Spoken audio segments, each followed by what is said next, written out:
Hello, everybody. Welcome to our art reception. Wow, this is my first artist reception. We can just first, start by introducing ourselves. This was a collaborative multimedia art installation, which is a lot of words to really just say that the three of us like making art and wanted to make something together because we all kind of have a shared interest and passion in community organizing, particularly around housing and housing advocacy. We've worked in different capacities together for different things, and this is the first time that we were able to be like, let's make some art about it, which is fun. So I'll introduce myself. My name is Jordyn Fitch. That's my full name, my government name. I work here at Junction Arts and Media full-time as our production manager, as well as a producer out in the field.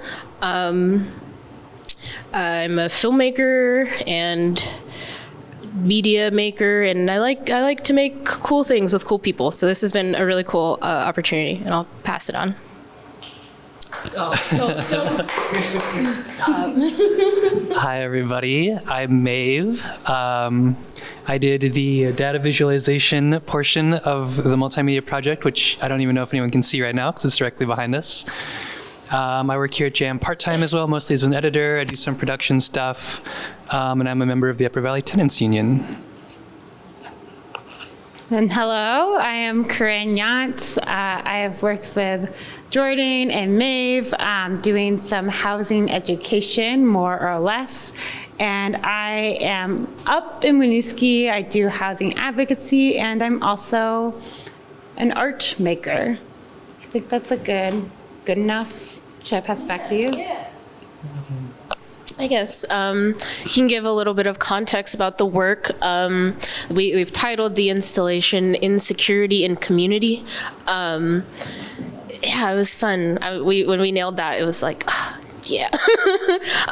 Works on many levels. But yeah, it's a combination of like physical sculptural art pieces that Corinne has made and projection, like multimedia projection. So I did most of the projection that you see here. It's a mixture of stop motion and just digital imagery that I found online and edited together.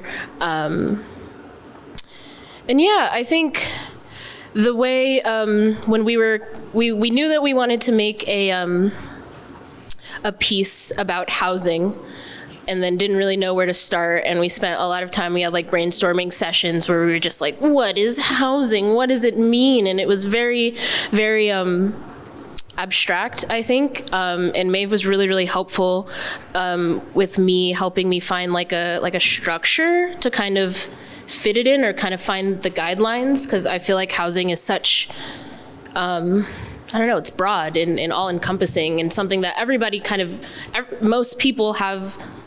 I guess everybody knows what housing is and has a concept of it, and whether or not your relationship to it is, positive or negative. Everybody has thoughts about housing, and so we were like, what is it exactly that we want to say, or what do we want to communicate, and how? And then Maeve really helped me with the framework of like, what if we tried to take people through some kind of journey in the piece and kind of start with kind of more of a contextualization of housing and what it is. I feel like when people think about housing or when you prompt, it's interesting, we're doing like this paint and sip project with CVOEO puts out these Fair Housing Month art kits that prompt you, like, what do you think about when you think about home? And most people will draw, the regular, a square with a triangle roof, that normal, like, single family home with a white picket fence. I feel like that's what people's concept of housing is. And so we wanted to be like, where did that come from? How did that become what housing is, at least here in America? And so that's kind of where we started, and we wanted to show the history behind that and the historical processes that have kind of brought us to this place of white picket fence, and that's the only way. And then once we kind of got there, this is where we are, kind of encourage people to imagine something different. Like, this is where we are, this is how we got here, but it doesn't have to be this way. And where can we go from here? What can we imagine? It's really, it's our oyster. We can make it what we want. I don't know if either of you have anything to add. To how the project came to be? Yeah, Would you like to talk about your portion? Yeah. Yeah. I just felt like that was such a beautifully put summary of why we're thinking about this project in this way. This kind of like, I mean, that's exactly why I came to Jordyn. So Jordyn, Maeve, and I worked together. What was it, like a year, 2 years ago? A year and a half, in April. So it must have been like April of 2023 or 2022, I don't know. And we were doing, I was doing a lot of fair housing education, and April is Fair Housing Month. It's celebrating the passage of the Fair Housing Act. And Maeve and Jordyn had been doing organizing in this community, and they were working on a documentary around, I'm like not going to do it justice now, but thinking about the housing and organizing in this region. And up in my neck of the woods, which is Chittenden County, I live in Winooski. My office is in it's CVOEO, Champlain Valley of Economic Opportunity. So in Burlington, we can get really lost in this kind of bubble up there. And I'm certain I talked to you about this, Jordyn. I grew up kind of in this region. Like, I lived in Brownsville, Vermont. So I don't know why I just said Vermont. We all know we live in Vermont. And so I was kind of like, and that was the home that my family actually lost. So we lost our home back in like 2003 or something like that. And ever since then, it was like a lot of like moving around and like moving your stuff and living in places that looked a lot of different ways. And I was just kind of taken by the authenticity and Jordyn and Maeve's voice. And I was like, these are people who like really know what's up and like have something to say. And I kind of on a whim was like, would you want to do video and art? And it was kind of exactly what Jordyn was saying, just thinking about we talk about home and housing in a really like linear way and a very specific or generalized way, actually, is maybe, and we kind of simplify it to the icon, the square and the triangle icon. So we, part of the reason why I was thinking about this kind of collaginess of video and physical art pieces was thinking about how do we, I don't know, disrupt our notion of the like square triangle thing that happens. And I kind of just lost my train of thought, but was gonna go somewhere really great. But, the Heart and Home Kit. So with the Fair Housing Project, we have been putting out these Heart and Home Kits for like, I don't know, maybe this was our 4th year of doing them. And we're getting a lot of submissions of people drawing the square with a triangle. And the thing that kind of struck us was that a lot of people that engage in like our programming are people that live in homes that don't look like the single family home. So it might be duplexes or triplexes. They might be renters in apartment buildings. They could live in buildings that look like towers. They could live in buildings that look like that are even round. You know, there's just all sorts of kinds of places that we live. And what it comes down to is that home is not this like brick and mortar thing. It is not like this stamp or a sticker. It's this kind of feeling, and there's a lot of history around housing that has like brought us to this point. So it just made a lot of sense to work with some storytellers that were doing organizing work, and especially in a part of our state where I think our housing needs are often very overlooked. And then the other thing that really struck me about the work that Jordyn and Maeve are doing, and honestly just about being a person that lives in the Upper Valley region, it's not the Vermont region, it's the Upper Valley region. We're not thinking about states and these like arbitrary lines. We're thinking about the geography of like what a community looks like in a lot of ways. And so, yeah, it just made a lot of sense. Like, let's make some art that's like specific and history driven, but also like abstracted and unexpected. So I can talk about the kind of organizing component of this a little bit. So we definitely wanted to tell kind of the like historical processes that have led to the current housing situation we're all experiencing, which is not good, quite bad, in fact. Some would even call it a crisis. And it was important to us to kind of demonstrate that these historical processes are kind of very much ongoing and very extractive. Like our whole society from top to bottom, going back to its founding as a settler colonial project, is all about like the extraction of wealth from working class people and the accumulation of capital. And housing is very much fits into this process as well. And so we wanted to juxtapose like these ongoing historical processes with these really optimistic stories of tenants kind of fighting back and winning against landlords, and bringing that in as like the disruption piece that Corinne was talking about, and like how by coming together as communities we can kind of fight back against these really oppressive power structures and build communities that are based around like human dignity and all the things I think we want for ourselves. Yeah, I think for me, like, hopefully the biggest takeaway, well, one is organize against your landlord. Do it if you have one, but also I think remembering to like be imaginative.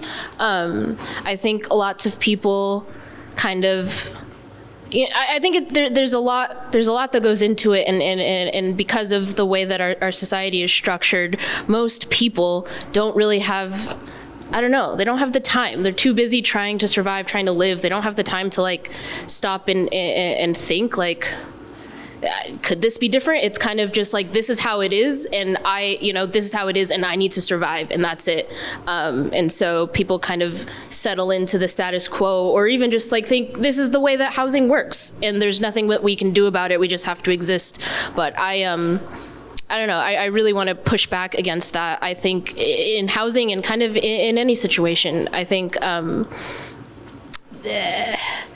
It's powerful, and it's I think really radical to imagine that things can be different and that things can be better, and that life on this weird big rock that we spin around on can really look like whatever we want it to look like, and it shouldn't be up to the small amount of people who have so much money to decide what that looks like for us. And I think it's happening. I think this is just like kind of we are one voice in a very large conversation that's happening across the country right now, both in tenant organizing, but also in labor organizing. I think there's a lot of overlap there, but we're like in a moment of real change. I think people are waking up. I think people are recognizing the power of the collective. And there's more of us than there are of them. And if we all work together, we can do things better. I'm not as eloquent as Maeve in saying it, but you get what I mean. But yeah, I was really inspired. Like Corinne, we kind of like were working back and forth when we were like putting together the project, and I was sending Corinne some files and she was sending me some photos of what she was working on sculpturally. And yeah, like that whole tangent was to go on. We had these, I think they're technically picture frames, but Corinne described them as window panes, and that really stuck with me, and I see them as window panes. And like, I really like this part of the installation because I wanted to set it like I wanted to invite imagination. I wanted you to look through this window pane and imagine and see a different vision of what housing can be and what just in general our future can look like. So yeah, that just really speaks. And then I also like my little fish. I feel like, yeah, and you know, that's kind of, it's a kind of a union or organizing, I don't know, it's like a thing. It's like an image that we see a lot because, you know, it's very true and it's very powerful. And I think, yeah, I don't know, I like my fishies. But yeah, does anyone have any questions? A thought? I know Samantha has a question. I've got somebody. Do you need to repeat the question? I can do the, oh, you're gonna run for me? Yeah. Well, I've got several, so it's hard to choose, but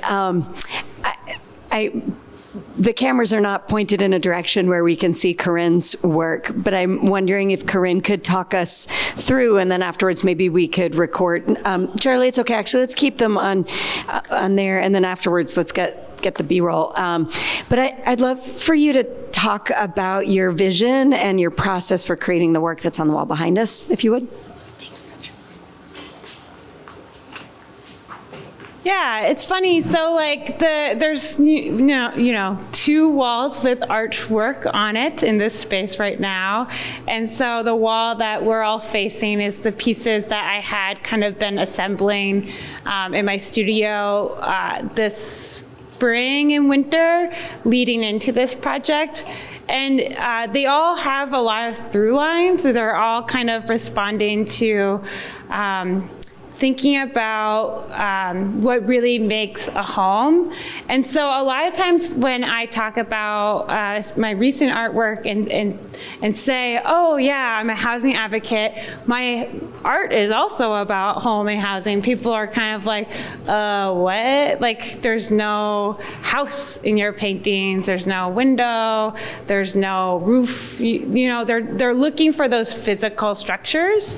But like the work is really unpacking kind of what that means, what is home. And so for me, and for a lot of people that have experienced transience, I will say my partner and I purchased a home in Winooski a couple years ago. So it feels like that. I think that's like a big reason why I feel so like tied to Vermont and like grateful for being here. But I couldn't have done that without knowing about all the resources out there. But kind of up into this point, into that point, there was like always this like moving of stuff, you know? Like anyone that's done a lot of moving has had that experience of like the box with the important things disappears, random stuff that like you don't even know why you still have it, sort of follows you. And there's some objects that kind of were like found objects that came, like I just either surfaced in my community or came from either a site I was working in, and they're very like human or figure centered. So they're kind of these like close, like abstracted images of people together that are recreations from drawings I do in my notebook. So I do a lot of drawings from life, and I'm thinking about like documentation of space and documentation. I'm one of those people that carries journals around, and I lost a lot of my journals in a flood at one point, which like is another through line that like a lot of us really have also experienced. But that documentation piece is also kind of the connector to roping in Maeve and Jordyn, because I'm thinking about like what's the record of the moment and how do we kind of for me, home is like a slippery space. It's not a moment. It's not static. It's like both what it was like long ago and what it might be eventually in the moment that we're sharing now. It's kind of fun. I like that this train noise is going to be in our... We're in White River Junction. We got the trains. Yeah. I hope, does that answer your question? Yeah, can you just speak also a little bit about the medium?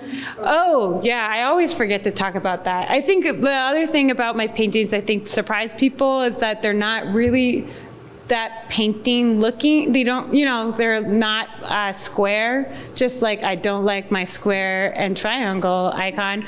I really struggle with like the square and the flat surfaces, so there's some canvas, which is a traditional painting media, but there's a lot of plaster and resin and insulation foam. I collect a lot of insulation foam for the river. I don't know what's going on. That insulation foam's always in the Winooski. The Winooski's my river up where I am. But yeah, that's in objects. That's a big part too. So like we've got Adidas slipper, we've got an open sign. If I may also talk about the pieces behind me, Jordyn sent some like pictures. So basically I was like, Jordyn, I need to get a feeling of like home here in White River Junction. And Jordyn's kind of like, what? And like, just send me pictures from your phone. And so they're just, I love the pictures. They're like night scenes with these like really like pretty like jam Junction Arts Media like lighting happening with like the glowing purple and like the night and like the tower, the clock tower. There's one of the ones that like really stuck with me was this like stuffed animal that was like stuck behind a windshield of a car in a parking lot. So it was like, like March in winter. So it's like all these grays and like then this like pop of funny color. So those were kind of the things I was thinking about when I was like assembling these pieces, because I kind of wanted them to like echo the feeling of what Jordyn was sharing with me. Do we have another question? Can I ask a question? Is that bad? No. Okay. Jordyn, I was really interested as a person that's when we first worked together, you were doing a documentary, and I imagined that you imagined people would experience it like in a square, like maybe sitting down somewhere. And so I was just kind of curious how it felt to make a moving media piece that was projected or like experienced on a small scale or a big scale or a small and big scale at one time. Just like, how did that feel, or how was that? Oh, wow, that's a good question. Yeah, I guess this is kind of my first time doing like installation art, and I do really like it. I guess traditionally I'm a filmmaker. Have made like 2 films. But yeah, usually when I'm thinking about making a movie or making some kind of piece, it's 1080 by 1920 and or 1920 by 1080 at math. And yeah, it's on a screen and people go and they watch it, and it's like it's an experience. And usually, when you're me, a small filmmaker, it's like 3 people that maybe watch it on a good day, if you got a good showing out. But it was super interesting being able to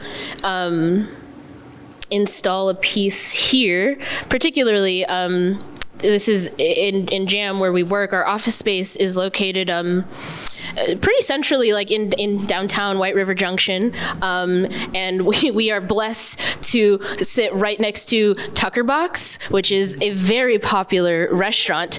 So lots of people come through to go to Tucker Box, and then they're like, "Oh, what's that?" And then they'll like peer in and see whatever art's on the wall, and we do tons of installations here. This is my first time installing something in here, but it's fun to be able to kind of like, and I sit over there at my desk and I peer, and it's fun to get to watch people like peer through the window and like look and have some kind of interaction or experience with something I made, and it's also interesting because usually they probably don't know that I am one of the people that made it, and so it's been really cool to like see people's reactions and see people kind of take it in, and I hope it makes some kind of impression and they think a little bit more about housing or a little bit more critically, but even if they don't, if they are just like, that's cool, like that's a win for me.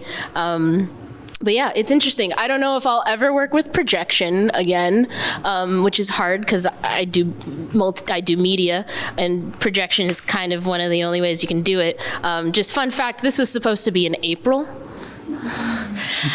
And somehow in installing it, I broke 2 projectors.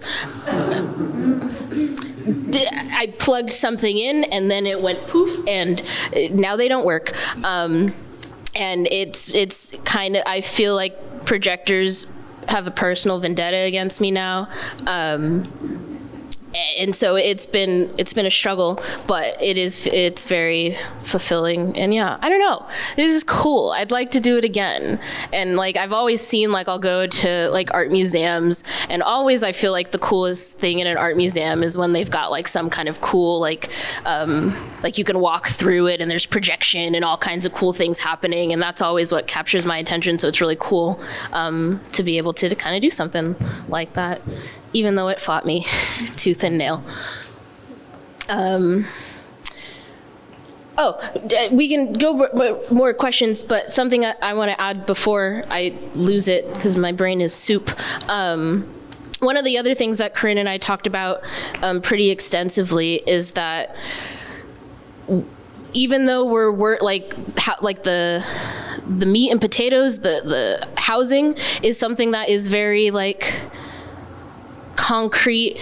I feel like installation art can often be, or just kind of art in general, can often feel very abstract. It can often feel very like hoity-toity and a little bit inaccessible, and a lot of it's just kind of abstract. And we wanted it to feel kind of the opposite. We were really we thought really hard about how can we make something like an art installation that tends to be abstract feel a little bit more tangible. And that's where kind of bringing in, like for this event, another thing you can't see is we have the Upper Valley Tenants Union here tabling. And we invited a couple other groups, and because of the mishmash, the Granite State Organizing Group wasn't able to make the new date, but we wanted to have actual organizers, real people in the space, to kind of tie something that is very abstract into something a little bit more tangible. It's like, these are the problems, we're like positing a solution or an alternative or just an avenue that we can try, and like, here's how you do it. Go talk to the tenant union, go talk to your neighbors, go, harass your landlord, maybe. But yeah, that was just really important to us. We didn't want it to feel like, ooh, this is art and, I'm gonna sip wine and watch it and then go home and not think about it anymore. We really wanted to have people connect with the art and then be like, okay, I want to do something about it. Here's how you can go do something about it. So yeah, I'm really appreciative. Thank you, Sasha, for coming out and tabling, and thank you to the UVTU. If anyone is watching this, is local to the Upper Valley, what's our website? UVTenantsUnion at gmail.com. That's our email. Email us. Yeah. Okay. I just wanted to say that. Oh, yeah. Oh, thanks. They'll be able to hear you. This is so awesome. I'm Sasha. I'm in the Upper Valley Tenant Union. And I just wanted to share like a story that I feel like we could like play with and build upon. So we were organizing, as Maeve and Jordyn know, at Twin Pines.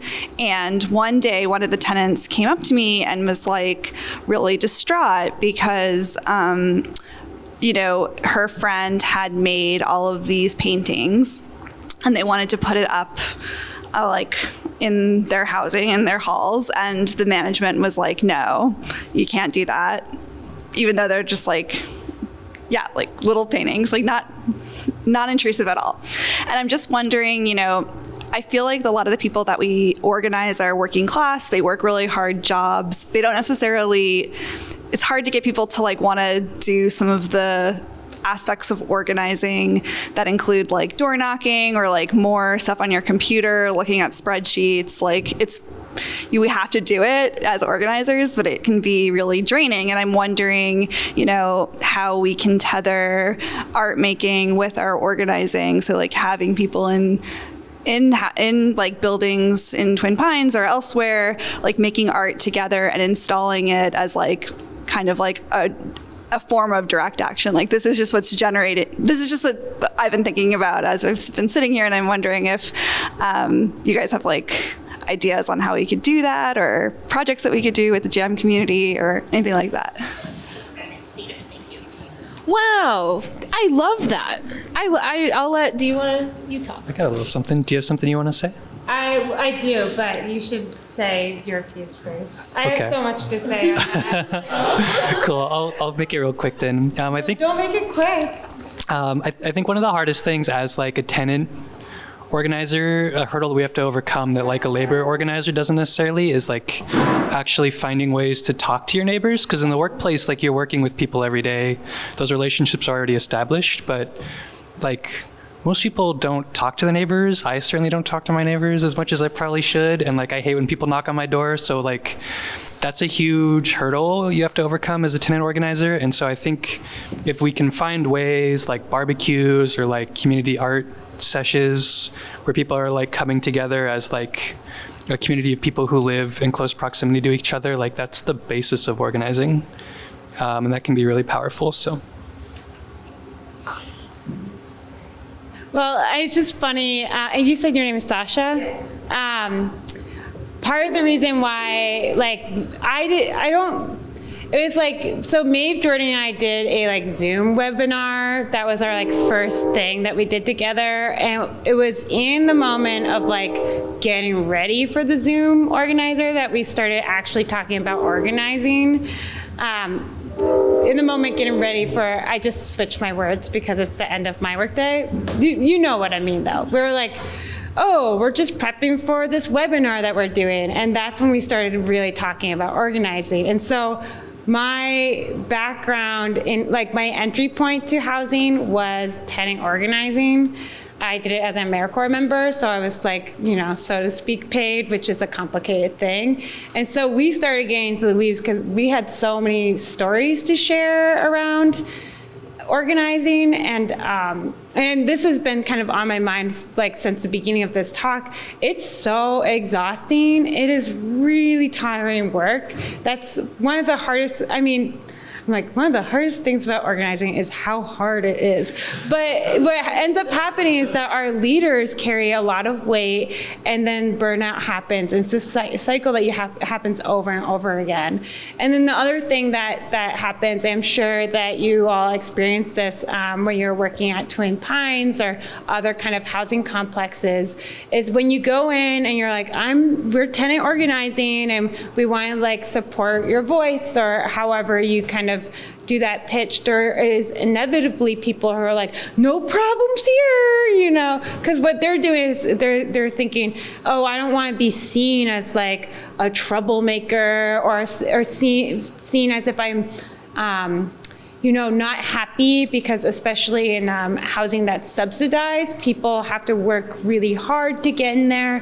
It's a really long waiting list. And then you don't want to lose your subsidized housing because you probably can't afford unsubsidized housing. And so there's just an intense power dynamic there. And so these kind of like the Heart and Home art kits, like these not that that's the cure, it's actually just spaces like these where there's like, all right, we're all together, we're doing an activity that's low barrier, that's a call in, And also we're like have these, smart people with resources who are ready to kind of like support what your needs are and be able to listen. And honestly, what I've found is oftentimes these spaces that are not like, we're here to talk about your problems with your property manager, but we're all like making a thing and we're talking about things. And naturally those kind of like the parking issues, the not having art on the wall or like not having agency in your home space, those pieces just kind of naturally come up. And I have a story that I would love to share with you and whoever's interested around a community up in Burlington that was a Burlington Housing Authority community where the tenants organized, and they got a grant from the city to put art in their hallway, exactly kind of thinking like, hey, like we want to feel at home here. We don't want to feel like we're like having to kind of cater to the needs and desires of this one person who doesn't live here, or that asking for something is for some reason wrong. And I think that people that have homes that they own or haven't had to live in a situation where there is a landlord or a property manager or someone who has control of those decisions, you kind of just forget, like it's that, like if you feel afraid to ask for what you need, you're not living in a home. Your body isn't at rest because you need to feel like confident that it's your space. And that's actually like a huge like reason why I've been thinking about like, well, how can we use visual language to kind of help people understand home is not the brick and mortar, it's the feeling of being in the space. So that's and I could talk all day about that. So I guess more questions? Or do either of you want to add to that? I don't know. I will just say, like, we should do that.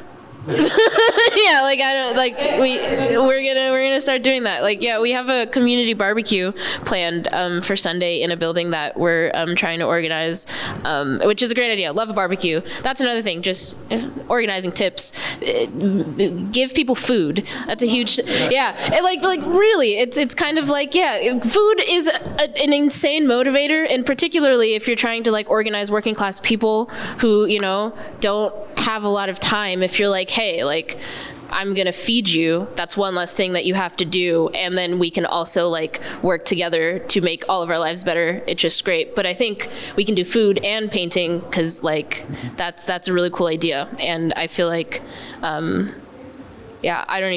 gonna do that now. We're gonna figure it out.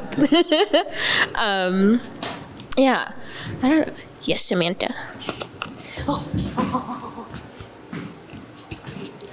So first, just a caveat that because I'm due upstairs, I may need to go, but you guys should keep talking as long as you want. But I want to make sure that you each get your flowers here as thanks for the incredible beauty that you have brought into the world and continue to do. But my question, I'm thinking about the organizing challenge. And unlike labor organizing, well, the same dynamic applies there too for different reasons. But I think it's very much like in the American capitalist framework that renting is temporary and it's just like a step towards buying, and that would be like an almost insurmountable obstacle because everybody has that little house with the, like one day I'm going to get out of here. So it diminishes that sense of investment.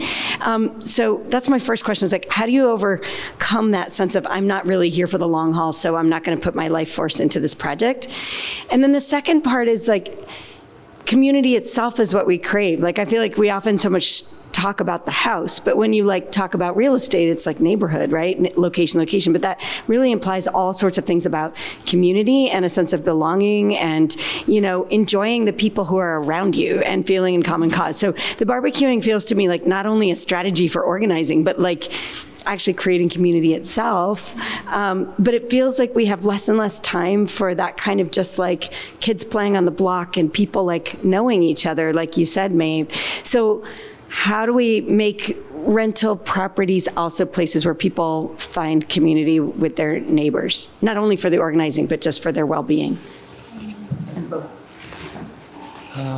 Yeah, that's a really good question. Both two really good questions. I think to the first part, yeah, I think there definitely is this mentality of like, well, this apartment sucks, so the logical thing is to like go and find an apartment that doesn't suck. But I think the sucky conditions are a symptom of the problem, which is the power disparity between tenants and landlords, especially in this like rental economy where there's like a housing shortage, so there's oftentimes not places to go, and things are way overpriced, and landlords are just squeezing tenants as much as they can because that's their prerogative to do so. So something that like if you can convince tenants, I think, and also this applies to labor too, like if you can convince them that it's worthwhile to like stay and fight and invest the time and effort and emotional labor to making this place good, then you won't have to go find a place that's better, which probably doesn't even exist. Like the grass will always be greener on the other side, but like you're probably just gonna move into another apartment at the same price point that's overpriced and has really sucky conditions and is in a state of like degradation as well. But that is a really hard challenge to overcome. But I think that is a kind of like a good strategy is to like frame it as like it's worth staying and fighting. Like it's in your interest to stay and fight and not just leave. And then the second part of your question is I think it's definitely like there is kind of like the class struggle element of organizing. It's like we want to like equalize this power dynamic between us and our landlords so we can improve our quality of life. But also like there's kind of secondary effects from that. Like the community is safer when everyone knows each other and can rely on each other. And like maybe you have to go to court someday and it's like, oh, I can't afford childcare, but like the neighbor who I've built this relationship with can like watch my kid this afternoon or something like that. So yeah, so there's like all these like second and like third order effects I think that come out of these organizing projects too that are really good. I don't know if you guys want to. I'll just add, and yeah, I think like, I feel like to convince them that like it is worth staying and fighting, I think at the end of the day, it's kind of like you have to convince people that like you deserve better.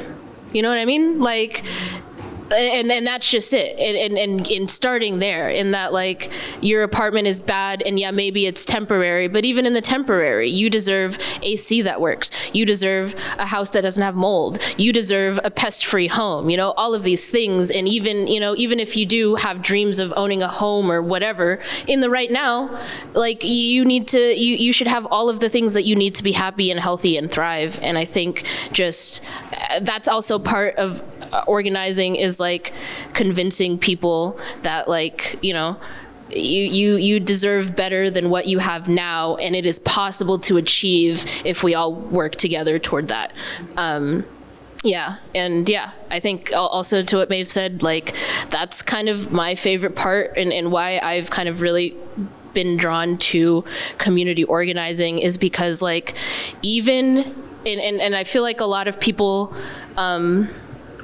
like we'll say, well, you know, like it's like what's the point? Like you don't even really see results. Like yeah, maybe you don't organize the building. Maybe you don't, you know, you can't construct a rent strike or whatnot, but you still maybe made a new friend. Like talking to your neighbor, you maybe like, you know, you're creating community. There's so many effects that even if you don't get the top level goal that you want, you're still getting benefits. You're getting to hang out with the people that live in your neighborhood or the people that live in your building. You're creating child care networks, just like these radical care networks that are going to help you in any situation. So there's no downside, you know. The only downside is like time, but I think it's time and effort well spent.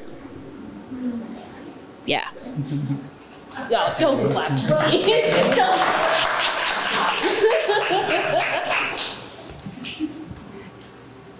Yeah, I don't know. I feel like I'm just going to say things that have already been said, but I do think it's worth acknowledging that there is, within that power dynamic, there's decision makers that are making decisions that are oppressive. They just are.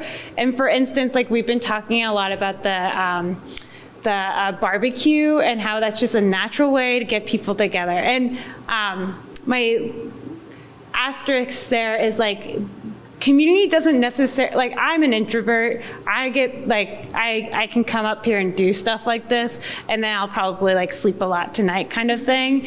And so I'm not, like, hanging out with my neighbors, like, every day. I'm not, like asking them to play checkers with me. But they're, you know, like, my neighbor will come over and be like, hey, like, my band's practicing tonight. Like, is that okay? And, like, if we get snowed in, like, we might check in on each other. Like, my other neighbor, like, picked up my dog when she got out and brought her home. Like, that is also community. It doesn't have to be, like, all in. It's just having a conversation with people. And likewise, organizing, you don't always have to be the, like, superstar, the, like, that extroverted leader that everyone's, like, wants to talk to or everyone feels automatically comfortable with. Like, it's just as important to be the person that, like, just wants to, like, put the chairs away after the meeting, or, like, bring the food, or, like, sit in the back quietly. That's as important work. And then, like, back to that barbecue comment, there are situations where, you know, landlords make decisions around how people use public space in a way that does not serve the community living there. And it's it seems really obvious, like, of course, if you're providing housing, a necessary part of everyone's, like, ability to live as a human, really essential to our quality of life and our health, of course you would want feedback from the community that lives there. You would want to make sure it's working for them. And a lot of folks that are housing providers don't have feedback loops. And they might make a decision like, hey, like, we got a lot of complaints about loitering, you know, like there's a lot of loitering and hanging out, and it just makes people not feel safe. So now we've made a rule around loitering in our space. And then right next door, there might be a market rate housing that has a grill, and everyone gets to grill out there, and that's just, like, what is the norm and accepted. And this is actually, that example is a real life example of a development that happened in Burlington. It was, in Burlington we have inclusionary zoning, which means that a certain amount of housing must be subsidized to be affordable for, like, a certain income level. And often what those developers do is they're like, well, here is the lower income housing, and here's the normal income housing, and then, like, this market rate housing has all these amenities and different rules than the lower income housing does. And it's what it's doing is creating a divide. It's creating different rules. It's creating a feeling where one place is surveilled and not able to thrive. And if you're, like, again, it just comes back to, like, well, what's the body at rest? Like, what allows a person to feel a sense of belonging? What allows them to feel like it's their home and a sense of agency there? And there's a lot of, like, really simple ways that you can let someone know, like, hey, this is your home. And I can't tell you how big a community garden can make a difference in a person's life. Yes, there will be conflict, because anytime you have if your own family comes together, there's probably conflict. Mine sure does have. It's like, that is part of what community is, like, working through those moments. But, like, for a person that might otherwise not have a lot of feeling like they can make a difference or even have an impact on basic stuff around them, to be able to be like, this is my garden plot, and I come here every day and I water it. Or I've worked in buildings where certain people just had, like, self-assigned jobs. Like, there was one very senior gentleman that at Decker Towers who was the poster guy. He was the one that took down the posters when they were expired, and he was really adamant about it, and everyone just knew that's what he did. And it made a huge impact on his life, just being able to do that. And that was in a place that was actually really heavily surveilled, and there was not a lot of opportunity. He just, like, kind of made it for himself. So I think there's, like, a lot to be said about these larger organizations that are making these bigger decisions, just listening to the people that live there. And there are ways that us as organizers and everyday people can kind of show up to those like meetings that are often for the public, or get, advocate to get on those boards so that we can help be those the voice for folks living there. And just to note too that folks that live in, again, like in subsidized housing, it might feel scary to ask for something like, can I put my art in the hallways? Because, maybe your landlord wasn't giving you a site, what's it called? A citation for,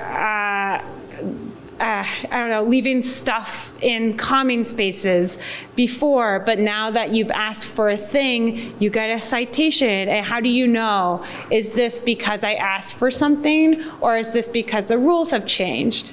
And that's just there's another place I could go on and on about.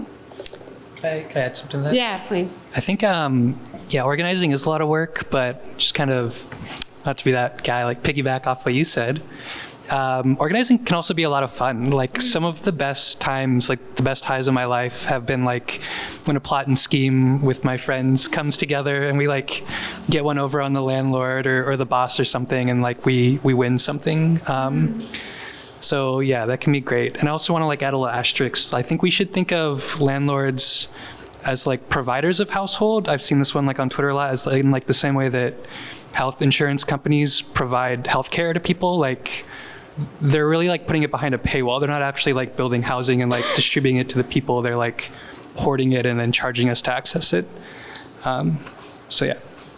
Yeah, I think we're about out of time, but I do want to add one thing, and it's just, I don't necessarily know how to reconcile it, but I do want to mention it, that in any conversation that we have about housing and land here, it's just important to remember that even after all of this, we can do so much to work so hard and get better, situations for ourselves. But at the end of the day, we took this land from people who were here before us and have treated it poorly and treated them poorly. And I mentioned in kind of the contextualization, as you can see, the reason any of this is here is because we stole land from Native American people. And I don't know, I just think we should always remember that in these conversations. I don't know how to reconcile that. I believe in land back. If I could just give it back, I would leave. I'd get on a plane and go. But I think it's important to remember to bring that into the conversation. And when we're imagining what the future of housing can look like, we got to figure that out. We got to figure that out too, because we got to do better. And yeah, I think that's just got to be part of the conversation. So, yeah. Thank you guys for coming. Thank you. Thanks. Yeah, wow. Art. Thanks for coming. Drink the wine and eat the cheese and paint more. But yeah, we're going to stop talking at you now. Thank you.